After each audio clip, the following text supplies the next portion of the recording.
Good morning. Today is 28th March and it is Saturday. We are going to continue with the graph of the quadratic equation.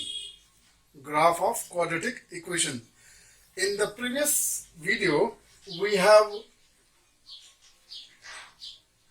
plotted the graph of our quadratic equation in the standard form. That standard form, I will write here. We wrote the standard form as fx is equal to ax square plus bx plus c. This form of quadratic equation is called as a standard form. If you remember, when we plotted the graph of this quadratic equation in the standard form, then first of all we have created a value table. Right? This is just a recap of what we have done in the previous lesson. This way we calculated the value table. Right? X and fx. Right? I'm not going to complete this. This is just to show you that what we have done in the previous class. The quadratic equation in the standard form. To plot the graph of this equation, we created the value table, and then this value table was plotted on the graph paper, was plotted on the grid, and then we got the graph. We joined the points, we joined the 3 points with a free hand, and we got the graph. The graph of a quadratic equation is always a parabola. This parabola, it could be facing upward or it could be facing downward. So this is the brief of what we have done in the previous lesson. Now, from here, we got four very good results. Okay. So I will show you the 4 good results. Last time we have already done it, but once again, it's a reminder. This point on the x-axis, the parabola cuts the x-axis at 2 points, right? So this point and then this point and then this point, okay? This point and then this point. These 2 points are on the x-axis. We call it as X-Intercept.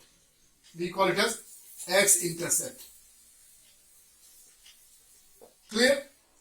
Then the minimum point or the maximum point, when the parabola is facing upward, then this point, the central point of the parabola is called as a vertex, and it is the minimum point. When the graph is facing downward, then this point will go up. So this point will become the maximum point. This minimum or the maximum point of the graph of the parabola is called as vertex. And the third thing that we got was that this parabola, it also cuts the y-axis at one of the point. Fx is called as the y-axis. This parabola, it also cuts the y-axis at one point. So this point is the point on the y-axis. We call this as Y-intercept.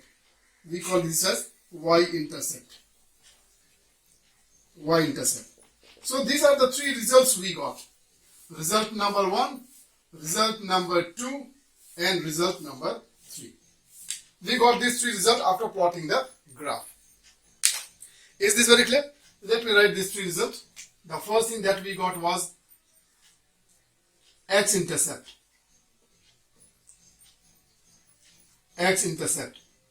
Second thing we got was vertex. And third thing we got was Y-intercept.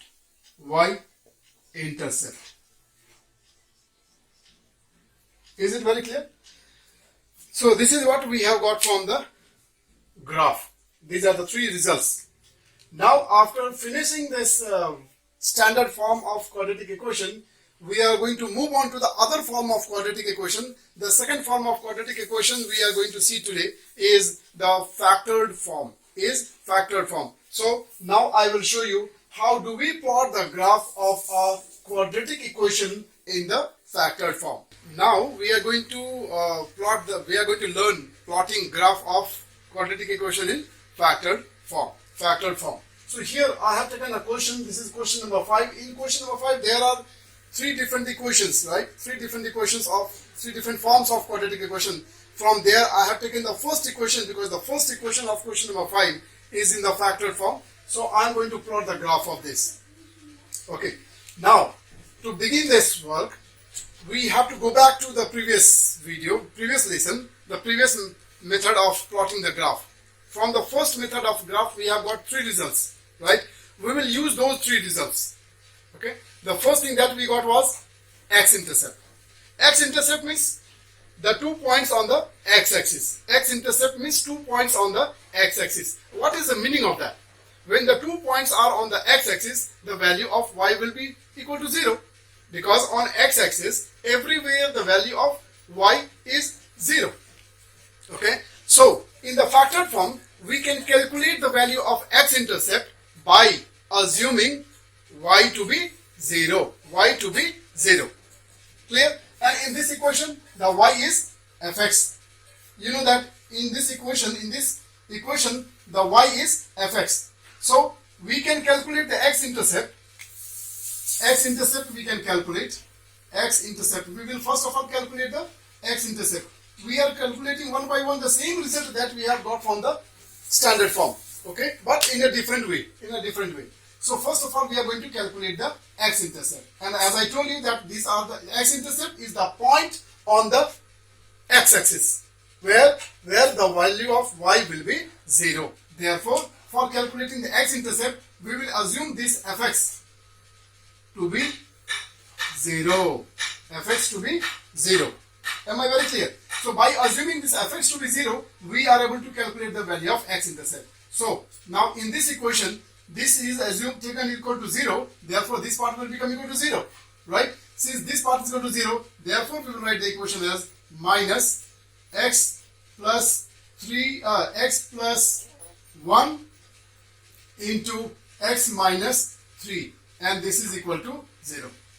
Minus will go to the other side, will be multiplied by 0. Minus means it is minus 1. So minus 1 goes this side and then it is 0 divided by minus 1, the result will be equal to 0 only. So this is x plus 1 into x minus 3 is equal to 0 divided by minus 1. This is equal to finally 0. So now your equation is x plus 1 into x minus 3 is equal to 0. Now this is quadratic equation. It will give you 2 results. So one answer of x you will get from here. Another value of x you will get from another factor. So we will say either x plus 1 is equal to 0. This implies your x is equal to negative 1. This is your one solution. This is your one of the x-intercept. Another x-intercept we will get from this. So, or x minus 3 is equal to 0, and this implies your x is equal to 3. So you got the 2 x-intercept, right? After the x-intercept is calculated, then another result was the vertex. Okay. Now we are going to calculate then the vertex. X-intercept is calculated. You got this answer. Okay. One x-intercept you got it as x equal to minus 1. Another you got it as x equal to 3. You got the 2 x-intercept. After this, now we are going to calculate the vertex.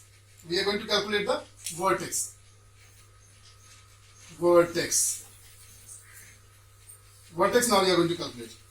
About the vertex, we need to know this is a parabola, right? This is the parabola. The minimum or the maximum point. The minimum point, if it is facing upward, then minimum point. If it is facing downward, then maximum point is called as a vertex, right? We know this. Also, we need to know that this vertex is always at equal distance from the 2 x-intercept. The vertex is always at equal distance from the 2 x-intercept. Am I very clear? Therefore, when you are calculating the coordinate of vertex, first of all, we will calculate its x value.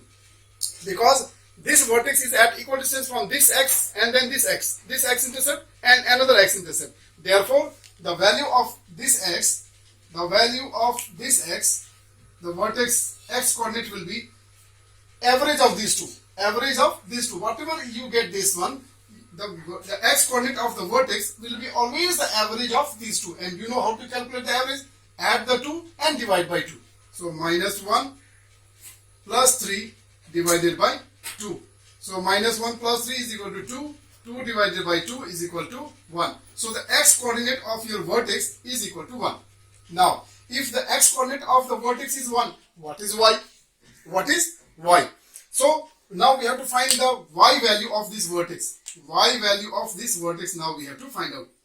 Clear? Now y, you go back to the original equation.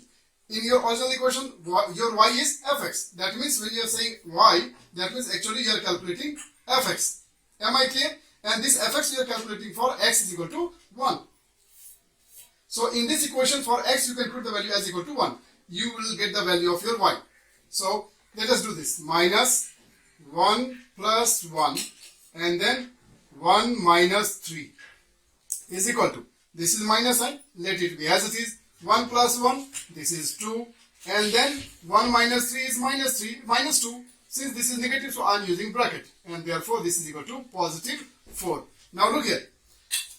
You have got the value, coordinate for the vertex. You have got the x value and the y value of your vertex. Is it very clear?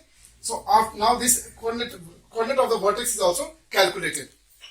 We calculated the x-intercept, we calculated the vertex. What is the third thing left now? Y-intercept.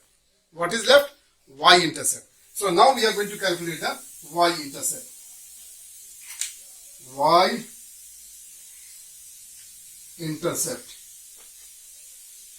Y-intercept. So now where will be this Y-intercept? Where will be this Y-intercept? This Y-intercept will be on the y-axis. What is y-intercept? The parabola, it cuts the y-axis at a point. Parabola cuts y-axis at a point, and that point is called as y-intercept. That means the y-intercept will be on the y-axis, and on the y-axis the value of x will be 0. X will be 0. So for the y-intercept, the value of your x will be equal to 0. This we know, we don't need to calculate. Now if x is equal to 0, what could be the value of y of that point? So we will calculate y. We will calculate y. And this y we will calculate by using the same formula. Where you will calculate fx for 0. Because it is a y-intercept and where the value of x is equal to 0. So we have put the value of x as equal to 0 in the original equation. And now we are calculating minus 0 plus 1 into 0 minus 3 is equal to, now 0 plus 1 is 1. This will become minus 1. 0 minus 3 is minus 3. This is minus 1. This is minus 3. Minus 1 minus 3 is plus 1. Now all the calculation is done. So from here what we learn is the process of plotting the graph of a quadratic equation in the factored form is, first of all, calculate the x-intercept.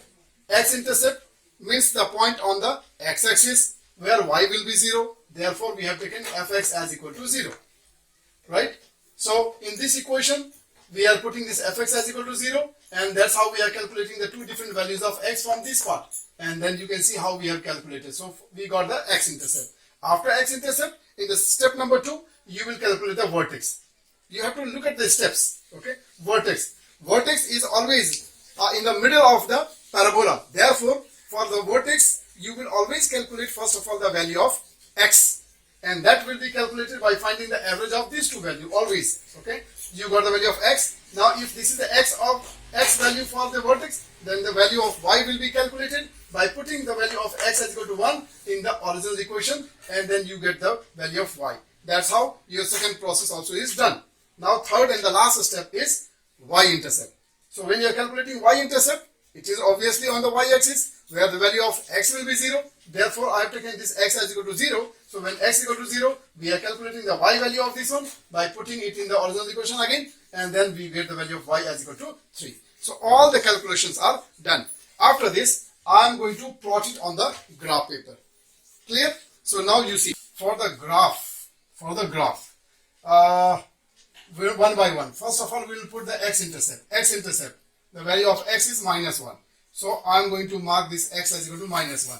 You can see here x equal to minus 1 is this point. So I will mark this x as equal to minus 1. then x is equal to 3, because these are the x-intercept, so it will be on the x-axis only, x is equal to 3. So x is equal to 3. Clear?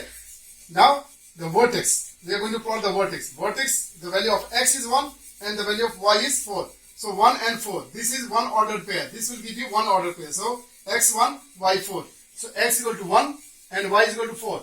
Go up. So this is your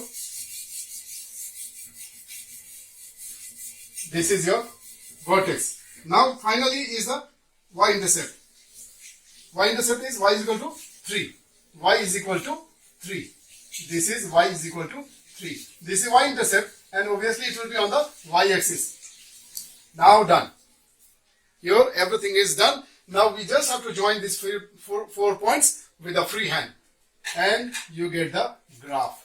So see, I am joining it with a free hand. Clear? And then similarly the point will pass through x is equal to 3.